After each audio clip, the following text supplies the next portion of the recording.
प्रार्थना करूया. सर्व समर्थ आमच्या प्रेमळ आणि कृपाळू देव बापा, आम्ही तुझी स्तुती करतो आणि तुझा धन्यवाद करतो. गेले 6 महिने देव बापा मंदिर आणि प्रार्थना स्थळ बंद असताना सर्व समर्थ देव बापा, आम्ही आहे त्या स्थितीमध्ये, आहे त्या ठिकाणाहून देव बापा तुझी स्तुती आणि गौरव करीत असताना आजपर्यंत तू आम्हाला सहाय्य केलंस आणि देव बापा दयेने आणि कृपेने चालवलंस. आम्ही तुझे आभार मानतो. देव बापा, आजचा हा शब्दाचा दिवस आणि प्रार्थना मंदिर सुरू होण्याचा पहिला दिवस, देव बापा याबद्दल आम्ही खरोखर तुझ्या अंतःकरणापासून आभार मानतो.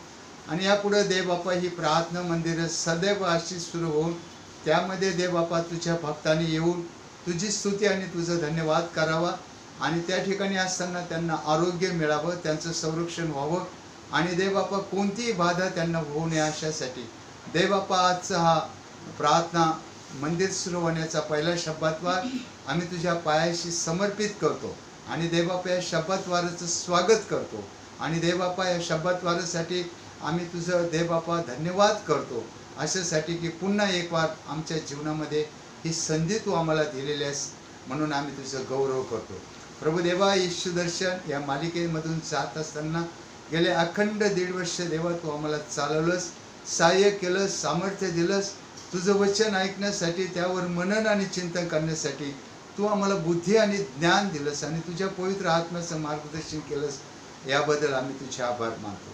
ज्यांनी तुझं वचन ऐकलेलं आहे, जे ऐकत आहे आणि ज्या वचनाच्या द्वारे ज्यांना सहाय्य मिळत आहे, अशा सर्व तुझ्या प्रिय देवा लेकरांच्या जीवनामध्ये तुझी समक्षता राहू दे आणि तुझ्या समक्षतेचे लाभ, तुझ्या समक्षतेचे आशीर्वाद त्यांच्या जीवनामध्ये असू दे अशी आम्ही तुझ्या चरणी प्रार्थना करतो.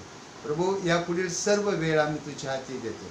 पुन्हा एक वार तुझ्या पवित्र वचनाकडे येत असताना तुझं वचन आमच्या पावलाकरता दिवा आणि आमच्या मार्गावर प्रकाश होऊ दे आणि आमचे मनचे विचार आणि आमचे ओटचे शब्द तू मान्य करून घे. जीवन शांती चर्च, विक्रोळी, सेनाई, मुंबई धर्म प्रांत या मंडळीवर तुझी कृपादृष्टी असू दे आणि या मंडळीवर तुझं सहाय्य कर. या मंडळीच्या द्वारे देवबापा जे मंदिराचं बांधकाम सुरू आहे आजपर्यंत त्यामध्ये तू आम्हाला सहाय्य केलंस, शक्ती दिलीस, ते करण्यासाठी लागणारं देवबापा कलागुण कौशल्य दिलंस आणि आजच्या दिवसापर्यंत तू आमचा एबनेझर झालास. याबद्दलही देवा आम्ही तुझे आभार मानतो. सर्व देवबापा गोष्टीचा तू पुरवठा केलास आणि कोणतीही गोष्ट तू आम्हाला कमी पडू देत नाहीस. याबद्दल देवा अंतःकरणापासून आम्ही तुझे आभार मानतो. तारणारा प्रभू येशू ख्रिस्त याच्या गोड आणि प्रिय नावाने आम्ही मागतो म्हणून तो आई, आमेन. माझ्या प्रिय बहिणींना भावांनो, येशू दर्शन या मालिकेमध्ये पुन्हा एक वार तुम्हा सर्वांचं मी प्रभू येशू ख्रिस्तामध्ये स्वागत करतो. प्रभू येशू ख्रिस्ताच्या नावाला धन्यवाद देतो, त्याचं गौरव करतो आणि पुन्हाही तुमच्या समोर येण्यासाठी देवाने ही कृपा पुरवली त्याबद्दल मी तुम्हा सर्वांचे आभार मानतो. मागच्या रविवारी तुमच्या समोर मला येता आलं नाही, काही शारीरिक कमजोरीमुळं, दुर्बलतेमुळं, अशक्तपणामुळं आणि त्यामुळं मला खूप वाईट वाटलं आणि खूप मनाला हुरहुर लागली. परंतु पुन्हा एक वार देवबापाने तुमच्या समोर मला उभं केलेलं आहे, शक्ती सामर्थ्य दिलेलं आहे, त्याबद्दल देवाचे मी आभार मानतो. देवाच्या सानिध्यामध्ये, देवाच्या सहवासामध्ये, देवाच्या समक्षतेमध्ये आणि देवाच्या संगतीमध्ये जे आशीर्वाद आहे ते आशीर्वाद देवबाप तुम्हाला आणि मला देऊ इच्छित आहे. आज मंदिरच सुरू झालेले आहे आणि मंदिराचे आशीर्वाद, मंदिराच्या सानिध्यातले आशीर्वाद, मंदिराच्या अंगणातले आशीर्वाद आणि मंदिरामध्ये असलेले आमच्या प्रभू येशू ख्रिस्ताचे आशीर्वाद याविषयी देवाचा आत्मा तुम्हाला आणि मला देवाच्या वचनाकडे घेऊन जात आहे. गीत क्रमांक 293 आणि त्याचं रचनाकार आहे देवाचे महान सेवक नारायण वामन टिळक आणि यांनी रचना केलेलं हे गीत की प्रभू सहवासाशिवाय सुख नाही आणि प्रभूच्या सहवासाशिवाय शांती नाही, प्रभूच्या सहवासाशिवाय आनंद नाही आणि प्रभूचा सहवास, प्रभूची समक्षता, प्रभूचं सानिध्य नसलं तर आम्ही काहीच नाही. आणि म्हणून गीत क्रमांक 293 मध्ये गीत करता आमचे देवाचे प्रिय सेवक सन्माननीय दिवंगत रेव्हरंड नारायण वामन टिळक यांच्या रचनेचा ख्रिस्त विरहाची असह्यता आणि या गीताची रचना त्यांनी योहान वर्तमान याचा 6वा अध्याय आणि 68व्या वचनामध्ये वचनावरून तयार केलेली आहे. त्या गीताची काही कडवी गाऊन आपण देवाच्या वचनाकडे जाऊया. तुझ सोडून ख्रिस्ता जाऊ कुठे तुझ सोडून ख्रिस्ता, जाऊ कुठे तुझ सोडून ख्रिस्ता, जाऊ कुठे तुझ सोडून ख्रिस्ता, जाऊ कुठे.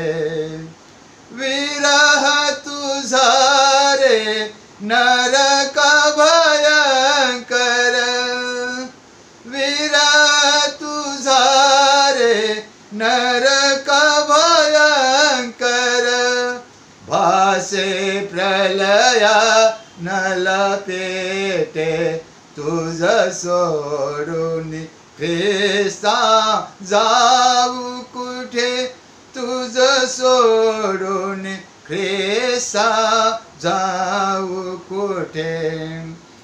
धर्म रवी तू क्षणभर नसता, धर्म रवी तू क्षणभर नसता, मम रोध कोसे तम दाटे तुझ सोडून ख्रिस्ता, जाऊ कुठे तुझ सोडून ख्रिस्ता, जाऊ कुठे.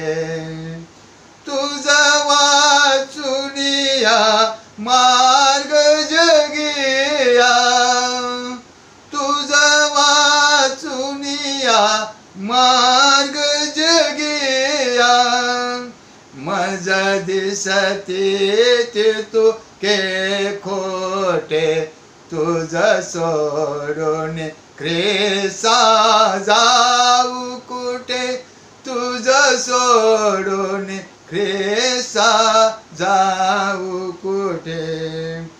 सहवासाहून तुझ्या मला रे, सहवासाहून तुझ्या मला रे, स्वर्गाचे सुख नच मोठे तुझ सोडून ख्रिस्ता, जाऊ कुठे तुझ सोडून ख्रिस्ता, जाऊ कुठे. सहवासाहून तुझ्या मला रे, स्वर्गाचे सुख नच. हे परमेश्वरा, हे येशू ख्रिस्ता, तुझ्या सहवासाशिवाय, सहवासाहून तुझ्या मला रे, स्वर्गाचे सुख नचे मोठे. स्वर्गाचं सुख मला प्राप्त झालं, स्वर्ग प्राप्ती मला झाली, पण त्याच्यापेक्षाही तुझ्या सहवासाचं सुख मोठं आहे. तुझ्या सहवासाचं सुख अतिशय सुंदर आहे. तुझ्या सहवासाचं सुख आशीर्वादाचं आहे. तुझ्या सानिध्यामध्ये, तुझ्या समक्षतेमध्ये, तुझ्या संगतीमध्ये आनंदी आनंद आहे, आणि त्याच्या पुढे स्वर्गाचं सुख काहीच नाही. सहवासाहून तुझ्या मला रे, सहवासाहून तुझ्या मला रे, स्वर्गाचे सुख नच मोठे तुझ सोडून ख्रिस्ता, जाऊ कुठे तुझ सोडून ख्रिस्ता, जाऊ कुठे. फार सुंदर. देवाचा धन्यवाद. देवाचा सहवास, येशूचा सहवास, येशूची समक्षता, येशूचं सानिध्य, येशूची संगती, आणि या संगतीमध्ये जे आशीर्वाद आहेत, या सहवासामध्ये जे आशीर्वाद आहेत, या समक्षतेमध्ये जे आशीर्वाद आहेत, ते आशीर्वाद मनुष्याचं जीवन सुखी करणारे, ते आशीर्वाद मनुष्याच्या जीवनामध्ये सहाय्य करणारे आहेत. ते आशीर्वाद मनुष्याच्या जीवनामध्ये त्याच्या सर्व प्रश्नाचं उत्तर देणारे आहेत. आणि म्हणून दावीद राजा म्हणतो, आजच्या म्हणण्याकरता जे वचन आपण घेतलेलं आहे, स्तोत्र 84 आणि याचं 4थं वचन, आणि त्यामध्ये दावीद राजा म्हणतो की हे परमेश्वरा, तुझ्या घरात, तुझ्या मंदिरात, आज मंदिर पुन्हा सुरू झालेले आहेत, आज देवाच्या घराचं दार उघडलेलं आहे. देवाच्या घराचं दार उघडलेलं, देवाची मंदिरं सुरू झालेली. दावीद राजा म्हणतो तुझ्या घरात राहणाऱ्याची केवढी धन्यता, ते निरंतर तुझी स्तुती करत राहतात. आमेन. वाचू आपण ते वचन, स्तोत्र 84 आणि 4 वचन. तुझ्या घरात राहणाऱ्यांची, तुझ्या घरात राहणाऱ्यांची केवढी धन्यता, केवढी धन्यता, ते निरंतर तुझी स्तुती करीत राहतील. स्तुती करत राहत. किती धन्यता तुझ्या घरात राहणे.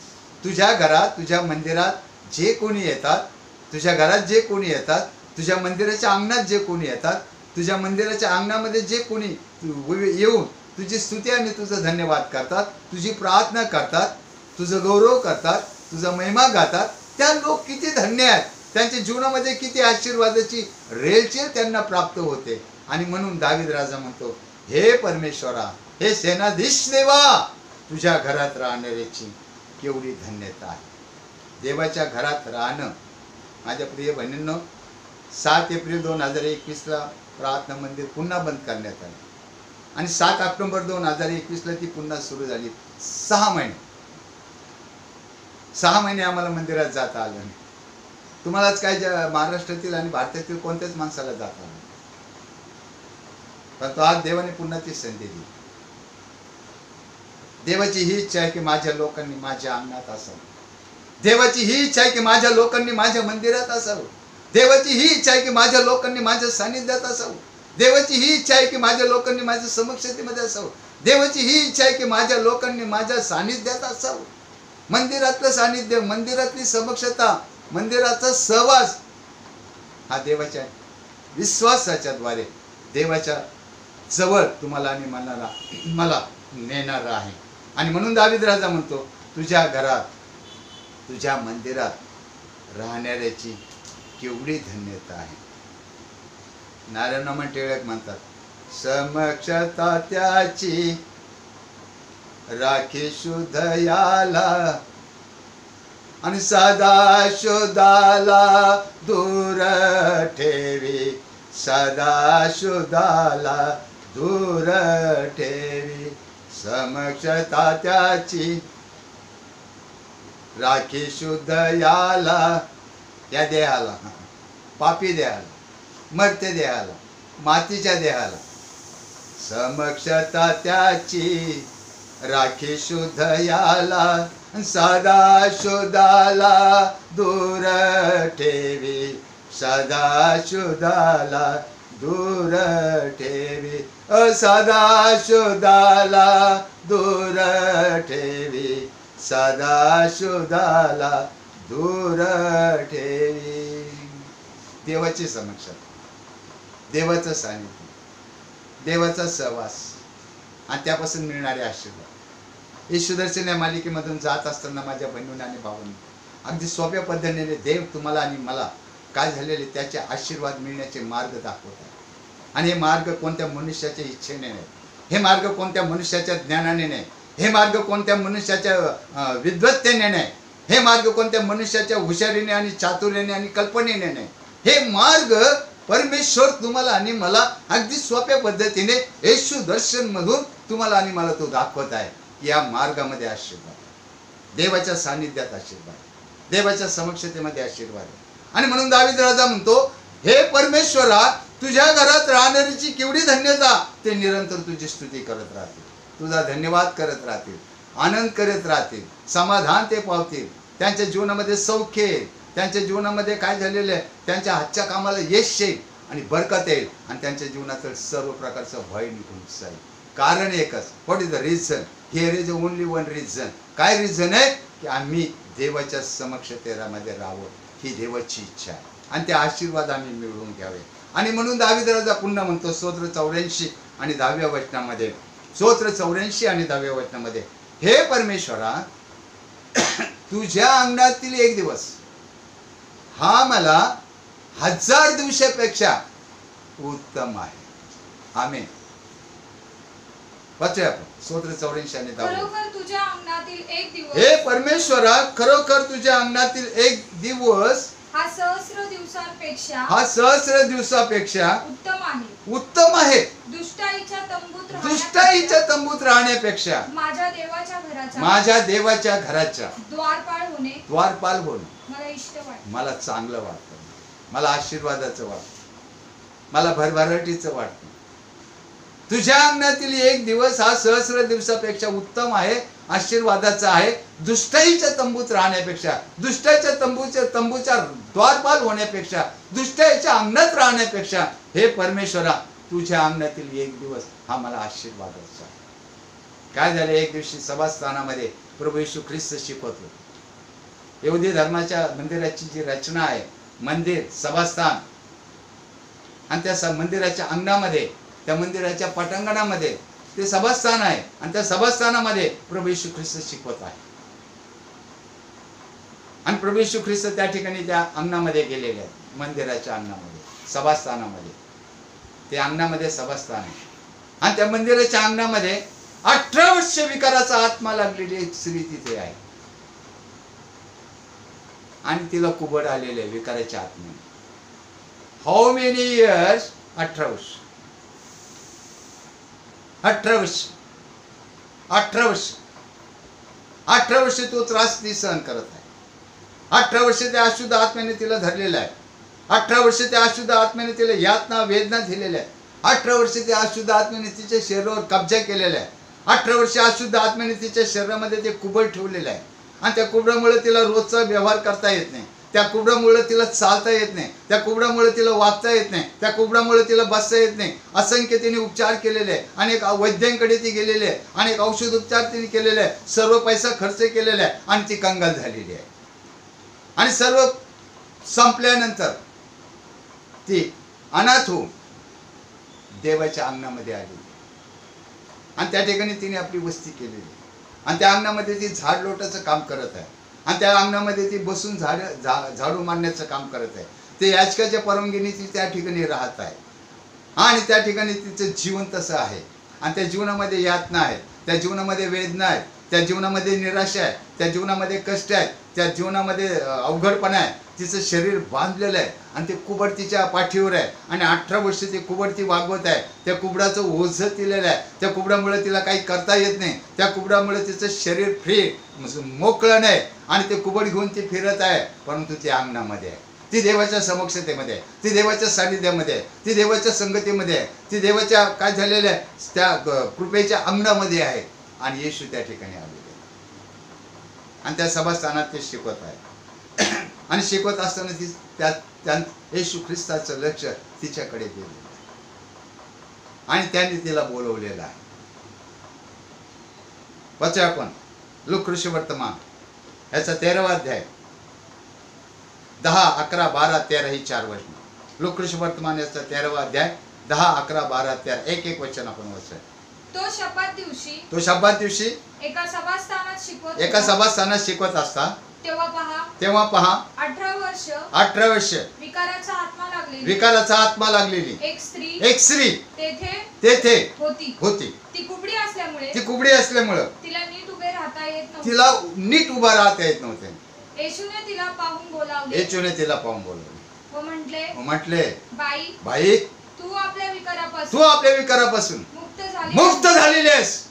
त्याने तिच्यावर हात ठेवताच ती सरळ झाली, आणि देवाचा महिमा वर्णू लागला. एका दिवसात, एका क्षणात दावीद राजा म्हणतो, हे परमेश्वरा तुझ्या अंगणातील एक दिवस मला सहस्र दिवसासारखा आहे, कारण त्या अंगणामध्ये राहिल्यामुळं तुझ्या समक्षतेचे जे आशीर्वाद आहे, तुझ्या सानिध्याचे जे आशीर्वाद आहे, तुझ्या संगतीचे जे आशीर्वाद आहे, ते आशीर्वादाने मी धन्य होत आहे.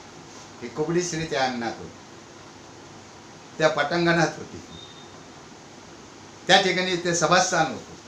त्या सभास्थानात येशू आलेले होते, आणि येशूच्या समक्षतेमध्ये ती आलेली होती, येशूच्या सानिध्यामध्ये ती आलेली होती, येशूच्या काय झालेल्या संगतीत ती आलेली होती. आणि ती आल्यामुळे येशूचं लक्ष तिच्याकडे गेलं, आणि येशूने तिला पाहून बोलवलं आणि म्हटले, बाई इकडे ये, कमान. आणि त्याने तिच्यावर हात ठेवला, आणि हात ठेवता क्षणी, एका क्षणामध्ये त्या विकाराच्या आत्म्याने तिला सोडलं, आणि तिचं कुबड नाहीस झालं.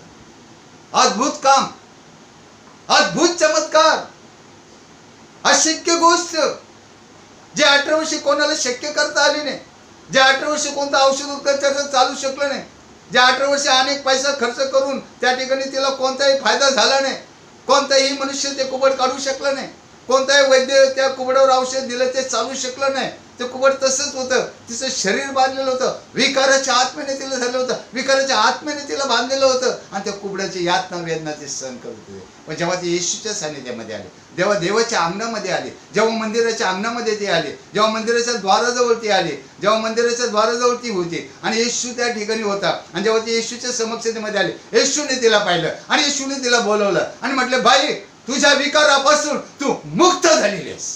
आमेन. आणि येशूने तिच्यावर हात ठेवला. आमेन. आणि हात ठेवतात ते कुबड निघून गेलं आणि ती सरळ झाली आणि ती देवाचा महिमा वर्णू लागली. नवीन जीवन तिला मिळालं, रेस्टोरेशन, नवीन जीवन, आनंदाचं जीवन, समाधानाचं जीवन, शांतीचं जीवन, यातना नसलेलं जीवन, वेदना नसलेलं जीवन, निराशा नसलेलं जीवन, दुःख नसलेलं जीवन, शल्य नसलेलं जीवन तिला प्राप्त झालं. कारण एकच, ओनली वन रिझन, ती येशूच्या सानिध्यामध्ये, ती मंदिराच्या सानिध्यावर होती, ती मंदिराच्या अंगणामध्ये होती, ती मंदिराच्या पटांगणामध्ये होती, ती मंदिराच्या प्रांगणामध्ये होती आणि येशूच्या दृष्टीस ती पडली. माझ्या प्रिय बहिणीने भावांनो, दावीद राजा म्हणतो, हे परमेश्वरा, हे परमेश्वरा, तुझ्या मंदिराच्या अंगणातील एक दिवस मला सहस्र दिवसासारखा आहे. दुष्टाईच्या तंबूत राहण्यापेक्षा, म्हणजे तुला सोडून राहण्यापेक्षा, तुझ्यापासून वेगळं होऊन राहण्यापेक्षा, तुझ्यापासून सेपरेट होऊन राहण्यापेक्षा, तुझ्या मंदिराचा द्वारपाल होणं, तुझ्या अंगणामध्ये झाडू मारणारा होणं, तुझ्या अंगणामध्ये साफसफाई करणारा होणं, हे मला चांगलं आहे, कारण त्यापासून मला आशीर्वाद प्राप्त होतो.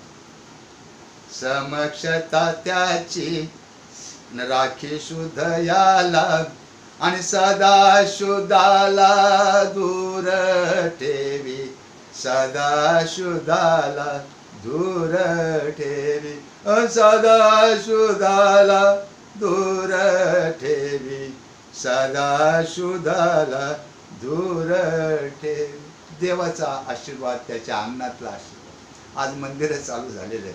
माझ्या बहिणींना आणि भावांनो, अनेक नियम आहेत सरकारचे, रोग नियंत्रणाचे नियम आहेत, परंतु निश्चित आणि खात्रीने जो कोणी विश्वासाने जाईल आणि जो कोणी श्रद्धेने त्या ठिकाणी नमन करेल, जो कोणी श्रद्धेने त्या ठिकाणी काय करेल, दंडवत घालेल, काय, त्याच्या जीवनामध्ये आशीर्वाद, त्याच्या जीवनामध्ये आशीर्वाद, त्याच्या जीवनामध्ये सर्व काही आहे, त्याच्या जीवनामध्ये धन्यता आहे. येशूची संगती ही फार महान आहे, येशूची समक्षता हे फार महान आहे, येशूचं सानिध्य हे फार महान आहे.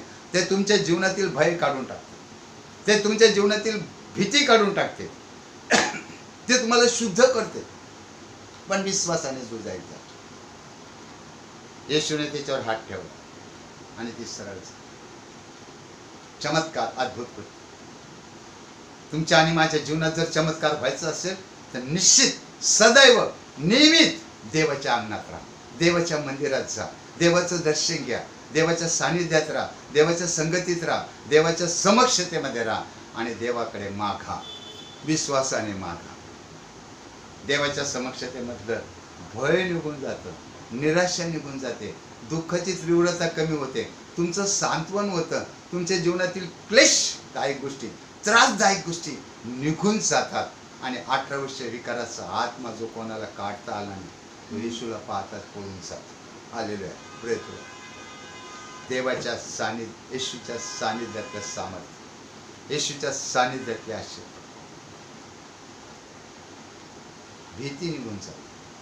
साधू सुंदर सिंगांचं आम्ही जीवनचरित्र वाचतो माझ्या बहिणींना, काही गोष्टी त्या जीवनचरित्रामध्ये नमूद केल्या नाही. परंतु एकदा साधू सुंदर सिंग आणि त्यांचे शिष्य हिमालयाच्या पायथ्याशी प्रवास करत होते आणि एका जंगलातून ते जात होते आणि साधू सुंदर सिंगांची प्रार्थनेची वेळ झाली आणि म्हणून एका झाडाखाली बसून ते प्रार्थनेला ते बसले आणि त्यांनी आपल्या शिष्याला सांगितलं की या ठिकाणी मी प्रार्थना करीत आहे, या ठिकाणी मी देवाचं चिंतन करीत आहे, या ठिकाणी मी देवाचं मनन करीत आहे, या ठिकाणी मी देवाची आराधना करीत आहे आणि तू माझ्या बाजूला बसून राहा. आणि साधू सुंदर सिंग त्या हिमालयाच्या पायथ्याशी त्या झाडाखाली बसले प्रार्थना करत. त्या झाडामधून, त्या जंगलामधून एक मोठं अस्वल आलं. आणि मला तुम्हाला सांगू द्या, अस्वल कुठं असू त्याला मनुष्याचा वास येतो, त्याला स्मेल येतो. आणि त्या वासाने ते अस्वल आलं. साधू सुंदर सिंग प्रार्थना करीत आहेत, ते एकचित्त झालेले आहेत, ते एक चित्त झालेले आहेत आणि ते येशूशी बोलत आहे. आणि त्यांचा शिष्य बाजूला बसलेला आहे आणि साधू सुंदर सिंगांनी डोळे झाकलेले आहेत. आणि त्या शिष्याने साधू सिंगांना उठवण्याचा प्रयत्न केला, पण त्यांना ऐकू गेलं नाही.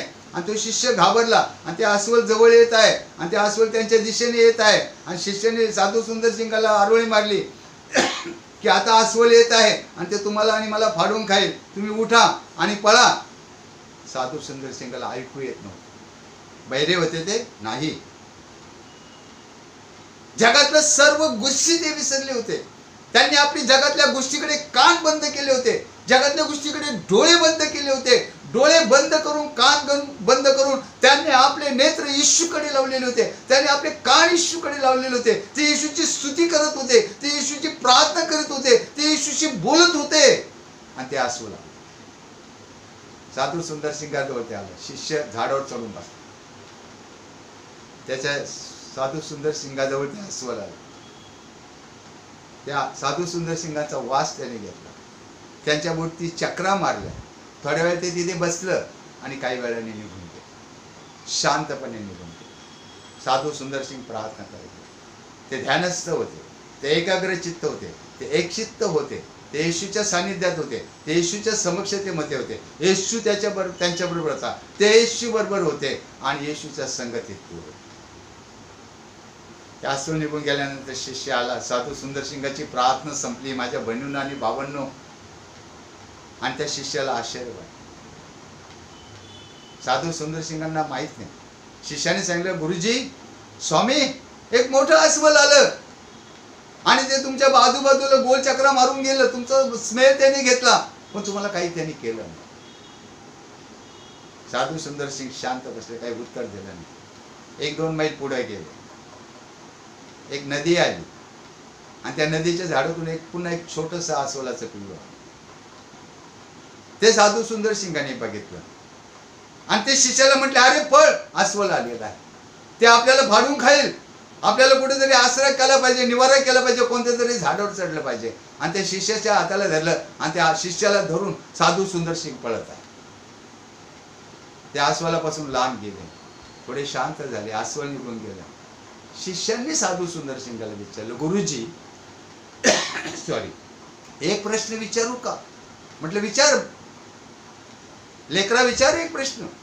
म्हटले, गुरुजी, जेव्हा तुम्ही त्या ठिकाणी प्रार्थना करीत होता, याच्यापेक्षा हिंस्र अस्वल आलं, परंतु तुम्ही त्या प्रार्थनेतून चलबिचल झाले नाही, तुम्ही त्या ठिकाणी बसून राहिले, तुम्ही घाबरले नाही आणि त्या अस्वलाने तुम्हाला काही केलं नाही. पण त्यात आता हे छोटंसं अस्वल आलेलं आहे, याला बघून तुम्ही घाबरले आणि माझा हात धरून पळत मला इकडे ओढत आणलं. हे काय आहे म्हणे. साधू सुंदर सिंग म्हटले, बेटा, लेकरा, तुला उत्तर पाहिजे, सांगतो तुला उत्तर. म्हटले, ज्यावेळेस मी प्रार्थना करत होतो त्यावेळेस मी देवाशी बोलत होतो, ज्यावेळेस मी प्रार्थना करत होतो, ज्यावेळेस मी ध्यान करत होतो, त्यावेळेस येशू माझ्या बरोबर होता. मी येशूच्या सान्निध्यात होतो, मी येशूच्या सावलीमध्ये होतो, मी येशूच्या समक्षतेमध्ये होतो, मी येशूच्या संगतीत होतो आणि म्हणून मला भीती नव्हती, मला काही होऊ शकलं नाही. पण तो आता मी येशू बरोबर नाही, तुम्ही तुझ्या बरोबर आहे, तुझ्या संगतीत आहे, तुझ्या सान्निध्यात आहे, तुझ्या सहवासात आहे आणि म्हणून आपल्याला धोका आहे. माझ्या बहिणींनो आणि भावांनो, देवाच्या सान्निध्यामध्ये धोका नाही, देवाच्या सान्निध्यामध्ये अपघात नाही, देवाच्या सान्निध्यामध्ये संकट नाही, देवाच्या सान्निध्यामध्ये भीती नाही, देवाच्या सान्निध्यामध्ये संरक्षण आहे, देवाच्या सान्निध्यामध्ये सहाय्य आहे. परंतु माणसाच्या सान्निध्यामध्ये धोकाबाजी आहे, माणसाच्या सान्निध्यामध्ये सर्व प्रकारच्या विपत्ती आणि आपत्ती आहे. साधू सुंदर सिंग म्हणतात, त्यावेळेस मी येशूच्या सान्निध्यात होतो आणि येशू माझ्याबरोबर होता आणि मी येशूशी बोलत होतो. आता तू माझ्याबरोबर आहे आणि मी तुझ्याशी बोलतो. समक्षता त्याची राखे शुद्ध याला आणि सदा शुद्धाला दूर ठेवी, सदा शुद्धाला दूर ठेवी. आणि म्हणून दावीद राजा म्हणतो, हे परमेश्वरा, हे देवा, माझ्या जीवाला तुझ्या अंगणाची उत्कंठा लागली असून तो झुरत आहे. दाविदाला चांगलं माहित होतं दावीद राजाला की देवाच्या अंगणातील आशीर्वाद काय आहे, देवाच्या मंदिरातले आशीर्वाद काय आहे, देवाच्या संगतीतले आशीर्वाद काय आहे, देवाच्या समक्षतेतले आशीर्वाद काय आहे. त्याला माहित होतं की मी माझा गुहेत कसा बचाव झाला, मला अन्न पाणी नसताना कसा माझा बचाव झाला, माझ्यावर संकट आलं त्या संकटातून माझा कसा बचाव झाला. कारण देव माझ्या बरोबर होता, मी देवाबरोबर होतो, मी देवाच्या सानिध्यात होतो, मी देवाच्या संगतीत होतो. स्तोत्र 84 आणि दुसरं वचन, स्तोत्र 84 आणि दुसरं वचन. माझ्या जीवाला परमेश्वराच्या अंगणाची, दावीद राजा म्हणतो माझ्या जीवाला परमेश्वराच्या अंगणाची उत्कंठा लागलेली आहे, तो झुरत आहे. माझा जीव व देह जिवंत देवाला हर्षाने आरोळी मारत. माझं हे परमेश्वरा, माझ्या जीवाला परमेश्वराच्या अंगणाची उत्कंठा लागली असून तो झुरत आहे. देवाच्या सहवासाचं महत्व दावीद राजाला होतं. माझ्या प्रिय बहिणींना यहुदी धर्मामध्ये एक नियम होता, जर एखाद्याने गुन्हा केला, एखाद्याने अपराध केला, एखाद्यावर काही आरोप आले आणि तो एखाद्याने चोरी केली आणि तो लोकांच्या तावडीत सुटून पळाला आणि तो मंदिराच्या मंदिरामध्ये जाऊन जर तो लपला, मंदिरामध्ये असलेल्या वेदीला जाऊन त्याने जर पकडलं, तर त्या काळचे यहुदी लोक पुढारी त्याला पकडू शकत नव्हते, त्या मंदिरात येऊन त्याच्यावर अटॅक करू शकत नव्हते, त्या मंदिरामध्ये येऊन त्याच्यावर कारवाई करू शकत नव्हते. परंतु जेव्हा तो मंदिराच्या बाहेर येईल, जेव्हा त्याला मंदिराच्या बाहेर काढण्यात येईल, त्यावेळेस त्याच्यावर कारवाई करण्यात येत असे. आज तो कायदा इंडियन पिनल कोडमध्ये तोच कायदा आहे भारतीय संविधानामध्ये, की एखादा मनुष्य गुन्हेगार जर मंदिरामध्ये असेल तर पोलीस लोकांना मंदिरामध्ये जाऊन त्याला अटक करता येत नाही किंवा त्याच्यावर कारवाई करता येत नाही. एक तर त्याला मंदिरातून काढावं लागतं, बोलावं लागतं किंवा त्याला बाहेर यावं लागतं, मग त्याच्यावर कारवाई होते. माझ्या प्रिय बहिणींनो भावांनो, प्रार्थना स्थळाचा हा नियम आहे, मंदिराचा हा नियम आहे, मंदिराच्या अंगणाचा हा नियम आहे. परंतु जो कोणी देवाच्या सानिध्यामध्ये जातो, जो कोणी मंदिराच्या सानिध्यामध्ये जातो, त्याच्या जीवाचं संरक्षण आहे, तात्पुरतं व्हायना. आणि म्हणून साधू सुंदर सिंग जेव्हा येशूच्या सानिध्यामध्ये होते, साधू सुंदर सिंग जेव्हा देवाच्या सानिध्यामध्ये होते, त्यावेळेस त्यांच्या जीवनातलं भय गेलं आणि त्यांना संरक्षण प्राप्त झालं. आणि म्हणून नारायण मामा टिळक म्हणतात, तुझ सोडून ख्रिस्ता जाऊ कुठे, तुझ सोडून ख्रिस्ता जाऊ कुठे, सहवासाऊन तुझ्या मला रे. स्वर्गाचे सुखनाचे मोठे, स्वर्गाचे सुखनाचे मोठे, नच्चे मोठे. स्वर्गाचं सुख मला तुझ्या सहवास काहीच नाही, मला स्वर्गाचं सुख प्राप्ती झाली, भेटलं तरी पण तुझ्या सहवासाहून ते कमी आहे. तुझा सहवास आशीर्वादाचा आहे. माझ्या प्रिय बहिणींनो आणि भावांनो, दावीद राजा म्हणतो स्तोत्र 138 आणि दुसऱ्या वचनामध्ये की हे देवा, मी तुझ्या पवित्र मंदिराकडे वळून तुझी स्तुती आणि धन्यवाद करील, कारण मला माहित आहे की तुझ्या पवित्र मंदिरातलं सानिध्य, सहवास, संगती हे माझ्या जीवनाचं संरक्षण करतं, माझ्या जीवनातलं भय काढून टाकतं आणि माझं जीवन आनंद करतं. स्तोत्र 138 आणि दुसरं वचन. तुझ्या पवित्र मंदिराकडे, दावीद राजा म्हणतो तुझ्या पवित्र मंदिराकडे वळून मी तुझी काय करेल, उपासना करेल. तुझ्या सानिध्यामध्ये मी येईल, तुझ्या मंदिरामध्ये येईल, तुझ्या संगतीमध्ये येईल, जेथं तुझं निवासस्थान आहे, जेथं तुझं पवित्र स्थान आहे, जेथं तुझं वास्तव्य आहे, त्या ठिकाणी मी तुझ्या सानिध्यात येईल आणि तुझी स्तुती आणि धन्यवाद करेल. आणि जर मला येता नाही आलं तर तुझ्या पवित्र मंदिराकडे वळून मी तुझी स्तुती आणि धन्यवाद करील. मला माहिती आहे की तुझ्या सानिध्यामध्ये पूर्णानंद आहे, तुझ्या सानिध्यामध्ये पूर्णानंद आहे, तुझ्या सानिध्यामध्ये आनंद आहे, तुझ्या सानिध्यामध्ये समाधान आहे, तुझ्या सानिध्यामध्ये काय झालेलं आहे, काय शांती आहे, तुझ्या सानिध्यामध्ये सर्व प्रकारचे क्लेश आणि आजार निघून जातात. ती कुबडी स्त्रीला प्रभू येशू ख्रिस्ताने बोलवली आणि तिच्यावर हात ठेवला आणि एका क्षणात ती सरळ, एका क्षणात कोबड निघून गेली. No medicine, no operation, no medicine, no operation, काही दवा दारू नाही. माझ्या प्रिय बहिणींनो भाऊंनो, हे देवाच्या सानिध्याचे, मंदिराच्या सानिध्याचे आशीर्वाद आहे. आणि म्हणून दावीद राजा म्हणतो स्तोत्र 138 आणि दुसऱ्या वचनामध्ये की मी तुझ्या मंदिराकडे वळून काय करेन, तुझी स्तुती आणि धन्यवाद करेन. कारण मला माहिती आहे की तू माझ्या जीवनामध्ये सर्व काही चांगलं करणार आहे. असं केल्यानंतर स्तोत्र 138 आणि 8 वचन.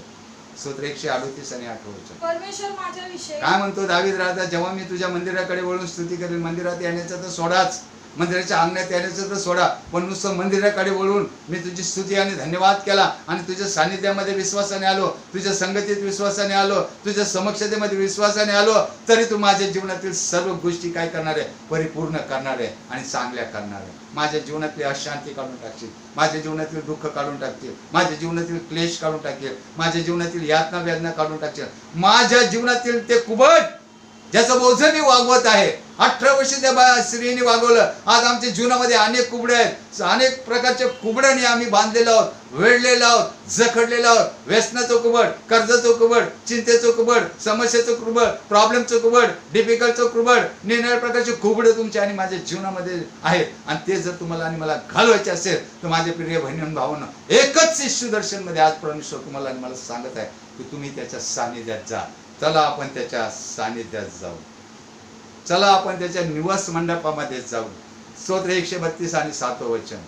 आणि दावीद राजा म्हणतो चला हे सगळं घालून देण्यासाठी आणि यापासून फ्री होण्यासाठी आणि नवीन जीवन प्राप्त होण्यासाठी आपण देवाच्या मंदिरामध्ये जाऊ. आज पहिला शब्दात आहे माझ्या प्रिय बहिणींना आणि भावांना, आज देवाच्या सानिध्यात जाण्याचा दिवस आहे आणि त्या ठिकाणी जाऊन श्रद्धेने विश्वासाने देवाला नमन करण्याचा दिवस आहे. स्तोत्र 132 आणि 7 वचन. आपण त्याच्या दावीद राजा म्हणतो आपण त्याच्या निवास मंडपात जाऊ, निवास मंडपात जाऊ, त्याच्या पादासनापुढे त्याच्या पादासनापुढे दंडवत घालू. दंडवत घालू. कारण त्याच्या अंगणातील आशीर्वाद दावीद राजाला माहित होते. माझ्या प्रिय बहिणींना भावांनो, देवाची समक्षतेचे आशीर्वाद, देवाच्या सानिध्याचे आशीर्वाद, देवाच्या सहभागितेचे आशीर्वाद, देवाच्या समक्षतेचे आशीर्वाद आज तुमच्या आणि माझ्या जीवनात जर तुम्हाला आणि मला प्राप्त करून घ्यायचे असेल तर येशूच्या सानिध्यात जाणं हे फार अत्यंत गरजेचं आहे. कसं जायचं, केव्हा जायचं, कशाने जायचं ते काही नाही, तुम्ही देवाच्या सानिध्यात जाणं हे महत्वाचं आहे. तुम्ही घाणेरडे असेल, मी घाणेरडे असेल, देवाच्या सानिध्यात गेल्यानंतर आशीर्वाद आहे. समक्षता त्याची राखी शुद्ध याला आणि सदा शुद्धाला दूर ठेवी, सदा शुद्धाला दूर ठेवी. प्रार्थना करू. प्रेमळ आणि प्रभू येशू ख्रिस्त, आम्ही तुझा धन्यवाद करतो आणि तुझं गौरव. आजचा शब्द दिवस तू आमच्या सर्वांच्या जीवनामध्ये दिलास प्रभू, आणि या शब्द दिवसाचा प्रारंभ तुझ्या मंदिरामध्ये येऊन तुझी स्तुती आणि तुझा धन्यवाद करण्यासाठी तू आमच्या जीवनामध्ये प्राप्त करून दिलास. ही कृपा आणि दया तू आमच्यावर केलीस. सर्व प्रकारची रोगराई तू दूर करत आहेस. कोविड-19 हा रोग दे बापा तू कमी करत आहेस आणि सर्व काही तू आमच्या जीवनामध्ये सहाय्यकारी करत आहेस. या जगातील सर्व लोकांच्या जीवनामध्ये तू सहाय्य करीत आहेस. आम्ही तुझा धन्यवाद करतो आणि तुझं गौरव करतो. तुझ्या सानिध्यामध्ये आनंद आहे, तुझ्या सानिध्यामध्ये सुख आणि शांती आहे, तुझ्या सानिध्यामध्ये संकट निवारण आहे, तुझ्या सानिध्यामध्ये संरक्षण आहे आणि तुझ्या सानिध्यामध्ये भय नाही. तुझ्या सानिध्यामध्ये चिंता काळजी काय नाही. जे कोणी कुबड्याने जखडलेले असतील, ज्यांच्या जीवनामध्ये अनेक प्रकारची कुबडं असतील, व्यसनाचं कुबड असेल, दारिद्र्याचं कुबड असेल, देवबापा निरनिराळ्या प्रकारच्या कुबड्याने बांधलेलं असतील लोक, चिंतेचं कुबड असेल, कर्जाचं कुबड असेल, समस्याचं कुबड असेल, कमायला यश आणि बरकत नाही, जीवाला शांती नाही, समाधान नाही, आनंद नाही, सर्व काही आहे परंतु देवबापा काहीच त्याचा उपभोग घेता येत नाही, अशा प्रकारच्या कुबडापासून आज आम्हाला मुक्त होण्यासाठी प्रभू येशू ख्रिस्त आज आम्ही तुझ्याकडे येत आहोत. कारण आम्हाला माहीत आहे तुझ्या पवित्र मंदिरातील अंगणातील एक दिवस हा सहस्र दिवसासारखा आहे आणि आमच्या जीवनात तो महत्त्वाचा आहे. ज्या स्त्रीचं 18 वर्षाचं कुबड तू घालवलंस, विकाराचा आत्म्याचा नाश केलास, तो प्रभू येशू, तोच प्रभू येशू ख्रिस्त आज आमच्या बरोबर आहे. तुझी समक्षता प्रभू तू आम्हाला लाभू दे आणि दयेने आणि कृपेने तू आमचं सहाय्य कर. येणाऱ्या दिवसामध्ये तू आमचं सांभाळ कर. तारणाऱ्या येशूच्या गोड आणि प्रिय नावाने आम्ही मागतो म्हणून तू आई. आम्ही माझ्या प्रिय बहिणींना आणि भावांनो, येशू दर्शन या मालिकेमधून जात असताना मी तुम्हा सर्वांचं पुन्हा एक वार स्वागत करतो. जीवन शांती चर्च CNI विक्रोळी मुंबई धर्मप्राण आणि या मंडळीतर्फे मी तुमचे आभार मानतो. मंडळीचा पालक या नात्याने मी तुमचं पुन्हा एकदा स्वागत करतो. आणि येणाऱ्या दिवसामध्ये येशू दर्शनी मालिका सतत चालू राहील. प्रत्येकाचे मंदिरं सुरू झालेले, आपण अवश्य आपल्या मंदिराला जा, आपल्या पालकांचा संदेश ऐका देवाचा, आणि त्याचबरोबर येशू दर्शन मालिकेचे संदेशाकडे तुमचं चित्त मन असू द्या आणि तुमचं लक्ष असू द्या, आणि तुम्ही सर्व यापासून आशीर्वाद येतो. Thank you very much. हा संदेश, हा देवाचं वचन मनुष्याकडून नाही, आम्ही येशूचा वधस्तंभावर वधलेल्या येशूची सुवार्ता गाजवतो, वधस्तंभावर असलेल्या येशूची सुवार्ता सांगतो, आणि मनुष्याचं जीवन सुखी होण्यासाठी आम्ही येशूचा निरोप तुम्हाला देतो. या निरोपाचं स्वागत करा. जर हा संदेश तुम्हाला आवडत असेल, येशू दर्शन यूट्यूब लाईक करा, सबस्क्राईब करा, आपल्या मित्रमंडळीला पाठवा. Thank you very much. God may bless you. See you again next चपा.